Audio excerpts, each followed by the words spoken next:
چا ورته پکې زهر مچولی، چا جمال کوټه چولی، چا سا چولی، چا سا چولی، تا ته به دا طعام ضرر نه رسوي. یاره یقین د الله په ذاتو کې که دومره تکلیف درته ورسېږي. 10 نمبر حدیث دیلمی شریف کې ذکر دی، دا ډېر د کار حدیث دی، زه هم دا درته نه بیانوم.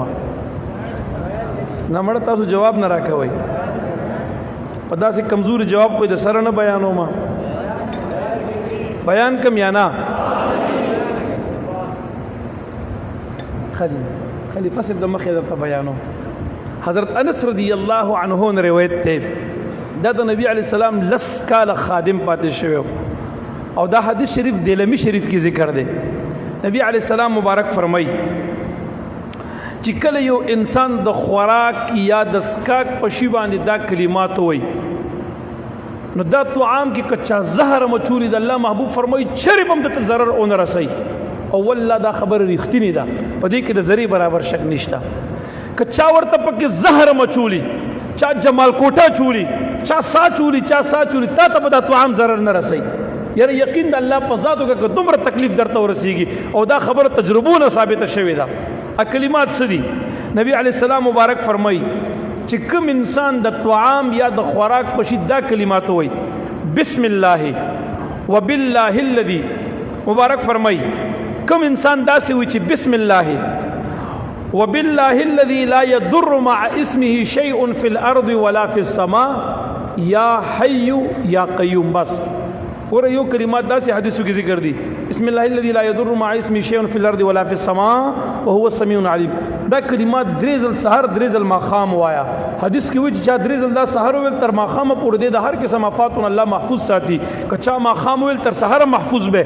دا بسم الله الذي لا يضر مع اسمه شيء في الارض ولا في السماء وهو السميع العليم. دا درېزل سحر درېزل ماښام وایا.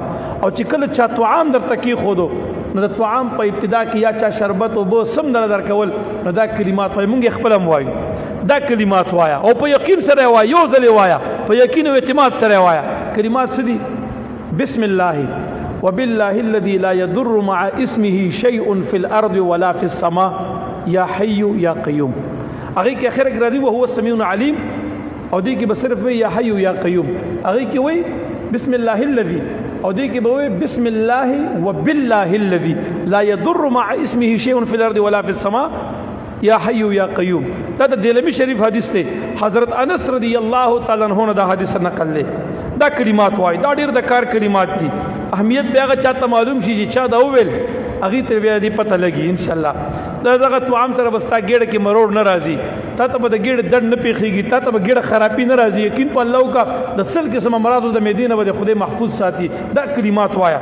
مبارک فرمای چې کوم انسان دا کلمات ویل اچره بم د دې طعام نه دته هیڅ یو بیماری نه لګي. او مبارک فرمای اگر که په دې طعام کې چا زهر چولی د دې زهر او اثر په دې سړي باندې چرم ظاهر نشي. یاد ساته او کچا دا کلمات ویل دا زده کې دومره ګران خو نه دي یار چې یو ټکی زده کې په ورځ کې نه په 12 سره کې به 12 ټکی زده کې سګرانه خو نه ده چې په 2 ورځې کې وي په میاشت کې په سلیری سره کې په میاشت کې به زده کې چې په 2 ورځې کې یو ټکی زده کې په میاشت کې خو به زده کې کنه ورسته عمر به دې په خسته شي.